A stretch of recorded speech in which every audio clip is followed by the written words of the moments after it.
ଧରି ନିଅନ୍ତୁ ଆପଣଙ୍କ କାଲି ମର୍ଣ୍ଣିଂ ସିଫ୍ଟ ସକାଳ 6ଟାରେ ଡ୍ୟୁଟି ଅଛି, ତ ବର୍ତ୍ତମାନ ଆଜି ରାତି 10ଟାରେ ଆପଣଙ୍କ ଗାଡ଼ିରେ ତେଲ ସରିଗଲା। ତ ଆପଣ ପ୍ରଥମେ କ'ଣ କରିବେ? ତ ସାଇକେଲରେ ଯିବେ, ନହେଲେ କିମ୍ବା ଅନ୍ୟ କାହାର ବାଇକ୍ ଧରିକି ଯିବେ। ତ ଯିବା ପୂର୍ବରୁ ଆପଣ କ'ଣ କରିବେ ନା, ଫୁଏଲ୍ ଷ୍ଟେସନ୍ ଖୋଲା ହେଇଛି କି ନାହିଁ, ତ ତାହାର ଇନଫର୍ମେସନ୍ ଆପଣଙ୍କ ପାଖରେ ନିହାତି ରହିବା ଦରକାର। ତ ମୋ ଘର ପାଖରେ ଯେଉଁଟା ଅଛି ନିୟର୍ ବାଇ ଫୁଏଲ୍ ଷ୍ଟେସନ୍, ସେଇଟା ହେଲା ଆଦିତ୍ୟ ଫୁଏଲ୍ସ, ଯାହାର କି ମୁଁ ଗୁଗଲରେ ସର୍ଚ୍ଚ କରେ। ଆପଣ ଗୁଗଲରେ ସର୍ଚ୍ଚ କରିବେ near Bai fuel station, near Bai fuel station. ତ ମୋର ପାଖରେ ଅଛି, ଆମ ଘର ପାଖରେ ଅଛି ତ ଆଦିତ୍ୟ ଫୁଏଲ୍ସ। ତ ମୁଁ ଗୁଗଲରେ ଯେ ସର୍ଚ୍ଚ କଲି ଆଦିତ୍ୟ ଫୁଏଲ୍ସ, ତ ତା'ର ନମ୍ବର ବି ମୋତେ ମିଳିଲାନି। ତ ହାଇୱେ ଢାବା ମଧ୍ୟ ମୁଁ ସେମିତି କରିଥିଲି, ହାଇୱେ ଢାବାର ବି ନମ୍ବର ମିଳିଲାନି। ତ ଏଥିରେ ଆପଣଙ୍କୁ ଫୋନ୍ ପେ କେମିତି ଆପଣଙ୍କୁ ହେଲ୍ପ କରିପାରିବ, ତ ଚାଲନ୍ତୁ ଦେଖିବା। ତ ଆମ ସାଙ୍ଗମାନେ ଆଉ ମୁଁ, ଆମକୁ ନାନୁ ରାତି 10ଟାରେ ନାନୁ ଖାଇବା ପାଇଁ ଇଚ୍ଛା ହେଲା। ତ ହାଇୱେ ଢାବାର ଆମେ ନମ୍ବର ଖୋଜିବାକୁ ଚେଷ୍ଟା କଲୁ ଯେ ହାଇୱେ ଢାବାରେ ବର୍ତ୍ତମାନ ନାନୁ ଅଛି କି ନାହିଁ। ସେଥିପାଇଁ ମୁଁ କ'ଣ କଲି ନା, ଆମର ଗୁଗଲ୍ ବା କ୍ରୋମ୍ ବ୍ରାଉଜରରେ ମୁଁ ସର୍ଚ୍ଚ କଲି ହାଇୱେ ଢାବା।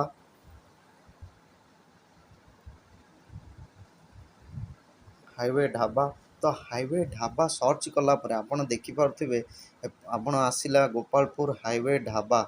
ତ ଏଠି ଆସିଲା ଗୋପାଳପୁର ହାଇୱେ ଢାବା, କିନ୍ତୁ ଏଥିରେ ଆପଣଙ୍କର ନମ୍ବର ଦେଇନି। ତ ଡିରେକ୍ସନ୍, ସେୟାର, ସେଭ୍ ଏସବୁ ଜିନିଷ ଦେଇଛି, କିନ୍ତୁ ଏଥିରେ ହାଇୱେ ଢାବାର ନମ୍ବର ଦେଇନି। ତ ମୁଁ କ'ଣ କଲି ନା, ଫୋନ୍ପେରେ ମୁଁ ତାଙ୍କ QR କୋଡ଼୍କୁ ମୁଁ ସ୍କାନ୍ କରି ପେମେଣ୍ଟ କରିଥିଲି ଥରେ। ତ ଫୋନ୍ପେ ଆପଣଙ୍କୁ କେମିତି ହେଲ୍ପ କରିବ, ତ ଚାଲନ୍ତୁ ଦେଖିବା ଫୋନ୍ପେ କେମିତି ହେଲ୍ପ କରିବ ଆପଣଙ୍କୁ ଗୋଟେ କୌଣସି ଦୋକାନ ବା ଯେକୌଣସି ଜିନିଷ ନମ୍ବର ବାହାର କରିବାରେ। ତ ଏଠି ଆପଣ ଦେଖିପାରୁଥିବେ ଷ୍ଟୋର୍ ଅଛି, ଏଠି ଆପଣ ଦେଖିପାରୁଥିବେ ଷ୍ଟୋର୍ ଅଛି। ତ ଏଇ ଷ୍ଟୋର୍ରେ ଆପଣ କ୍ଲିକ୍ କରିବେ। ଷ୍ଟୋର୍ରେ କ୍ଲିକ୍ କଲା ପରେ ଆପଣ ଏଠି ମାରିଦେବେ, ଦେଖନ୍ତୁ ମୁଁ ଏଠି ପେମେଣ୍ଟ କରୁଛି ଗୋପାଳପୁର ହାଇୱେ ଢାବାକୁ।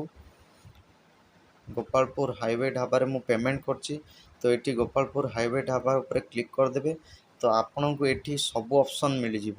ତ ଆପଣ ଏଠି କଲିଂର ଅପସନ୍ ମିଳିଯିବ, ତାଙ୍କ ସହିତ ଚାଟ୍ ଅପସନ୍ ମିଳିଯିବ, ତାଙ୍କର କେତେବେଳୁ ଖୋଲା ରହୁଛି କେତେବେଳେ ବନ୍ଦ ରହୁଛି ସବୁ ମିଳିଯିବ। ତାପରେ ଆପଣ ଏଠି ପେମେଣ୍ଟ ବି କରିପାରିବେ। ତ ଆପଣଙ୍କୁ ବହୁତ ସାରା ଜିନିଷ ଏଠି ଆପଣଙ୍କୁ ମିଳିଯିବ। ଗୋପାଳପୁର ହାଇୱେ ଢାବା, ତାଙ୍କର ଲୋକେସନ୍ କେଉଁଠି ଅଛି, ଆପଣ ଗେଟ୍ ଡିରେକ୍ସନ୍, ଏଠି ଆପଣଙ୍କର ଡିରେକ୍ସନ୍ ବି ଅଛି ଯେ ଆପଣ ଡିରେକ୍ସନ୍ କେମିତି ଯିବେ ସେଇ ପ୍ଲେସ୍କୁ, ସେଇଠି ବି ଆପଣ କରିବା। ଆମେ ଦେଖିବା କଲିଂ ଅପସନ୍ ତ ଆମେ ଦେଖିବା। ତ ତାଙ୍କୁ ଆମେ କଲ୍ କରି ପଚାରିବା ଯେ ନାନୁ ଆମର ବର୍ତ୍ତମାନ ଅଛି କି ନାହିଁ। ତ କଲ୍ ଅପସନ୍ ଉପରେ କ୍ଲିକ୍ କଲେ ଆପଣଙ୍କ ନମ୍ବର ପଳେଇ ଆସିଲା, ଯାହାକି ଆପଣ କ୍ଲିକ୍ କରିକି ଆପଣ ତାଙ୍କୁ କଲ୍ କରି ପଚାରିପାରିବେ। ସେମିତି ଦେଖିବା ଆମେ ବହୁତ ସାରା ଜିନିଷ।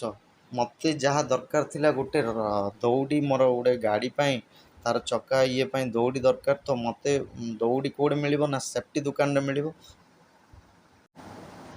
ଆପଣଙ୍କର ଏଠି ସର୍ଚ୍ଚ ଅପସନ୍ ଅଛି, ସର୍ଚ୍ଚ ଅପସନ୍ରେ ଆପଣ ଦେଖିପାରିବେ, ସର୍ଚ୍ଚ ଅପସନ୍ ଅଛି।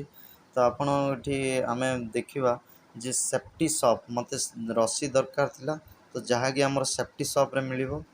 ତ ମୁଁ ଏଠି କଲି ସେଫ୍ଟି ସପ୍ ମାଲୁ ଆସିଲା ଆମର JMD ସେଫ୍ଟି ପ୍ରଡ଼କ୍ଟସ୍, ଯେଉଁଟାକି ମୁଁ ଏବେ ବର୍ତ୍ତମାନ ପ୍ଲେସ୍ ରହୁଛି 2.6 କିଲୋମିଟର।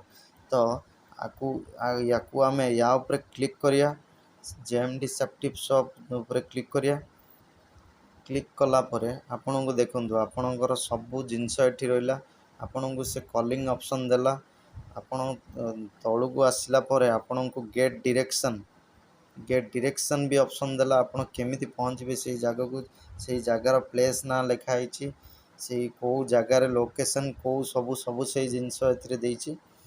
ତ ଆପଣ କଲିଂ ବି କରିପାରିବେ।